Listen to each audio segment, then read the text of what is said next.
for the MPP? What really went wrong? Very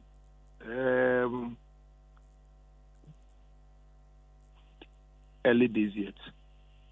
We're doing a lot of introspections to really come to what exactly would be the cause. But from happenings on the D-Day, the preliminary, without doubt, that's grounded by facts, is that our people did not turn out. Indeed, I always said, even before the elections, that if you believe in the MPP and you become apathetic or you become angry and you don't show up, it is the same as you voting for the NDC. And so we kept reminding our people to turn out and vote for Dr. Mahamudu Bawumia. But it's quite obvious that on the day of elections, a lot of our people were completely apathetic. They could not be bothered. You could see that they had some anger and some frustration and disappointment in them about our government. And so it looked as if it was a moment to punish us and draw our attention to the fact that we may have taken them for granted, and for which reason they are not going to vote for the NDC, but they would not vote for us either. So that's clearly, is one of the reasons.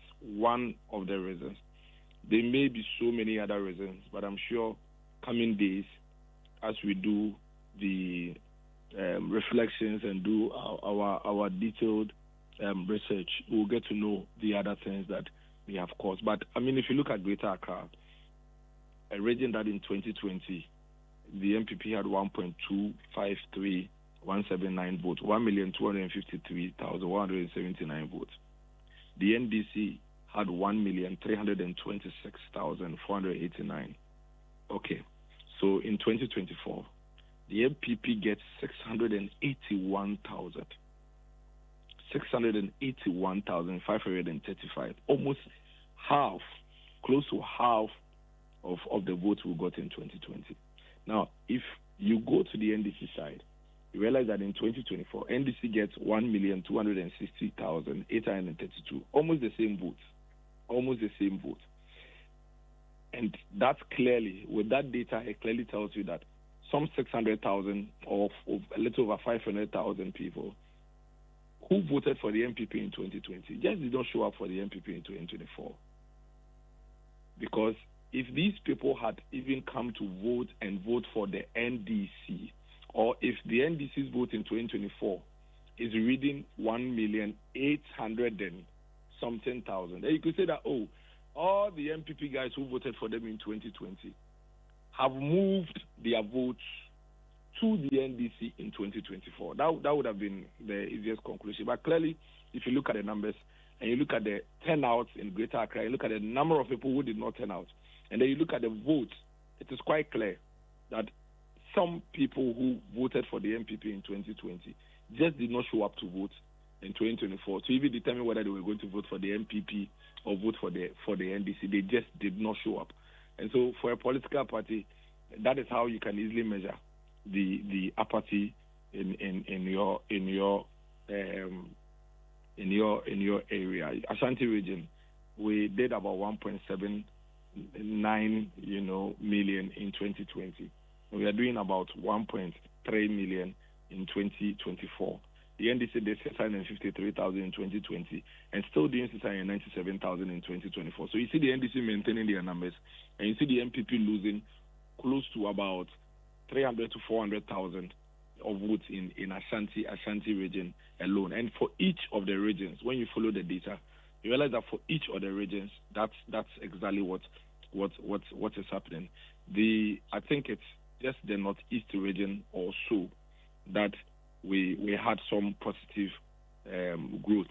Every other region, we had percentage change going down for us in terms of of the vote turnout. So that is the earliest, the preliminary reason that you can put to this. But I'm sure in the coming days we'll be able to put our fingers on all the other things that may have caused this. But Dennis, I would like to, for us to interrogate a few more areas as to what might have happened. But before I do that, Eugene Osetutu has a question for you. Yeah. Sure. So, Dennis, when you look at the numbers, just on the raw scale of things, right?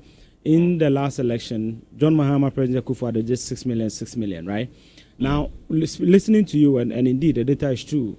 The NDC was able to hold constant most of their numbers in all these regions. They didn't really improve because they didn't even get close to about 300,000 if you just do the numbers from 2020.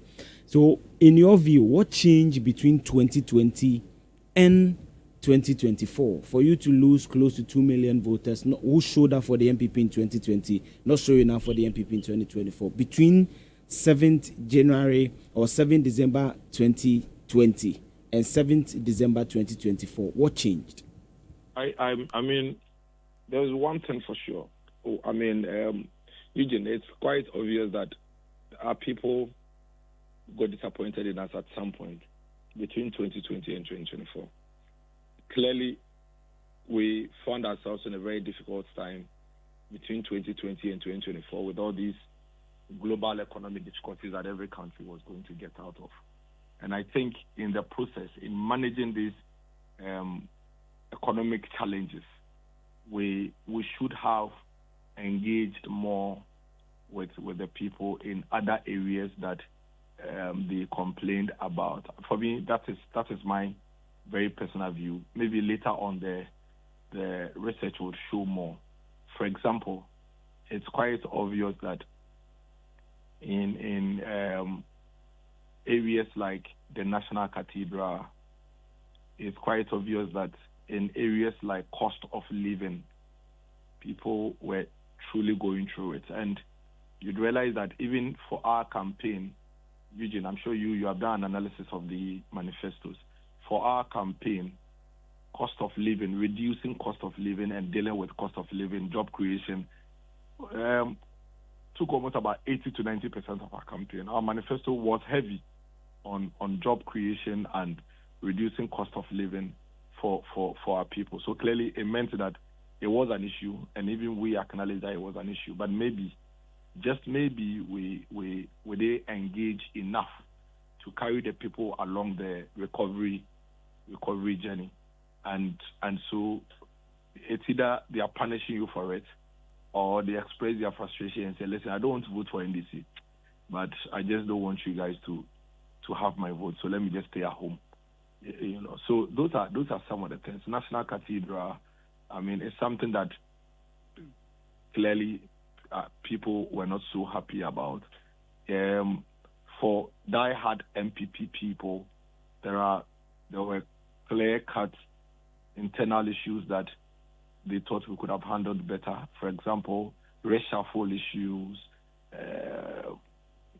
Some people felt that you should have changed some government appointees and officials at some point with Eugene Doed. Those are all things that preliminary we can easily pinpoint or put our figures on. And I'm sure eventually we'll be able to come up with more. But Dennis, help me out here.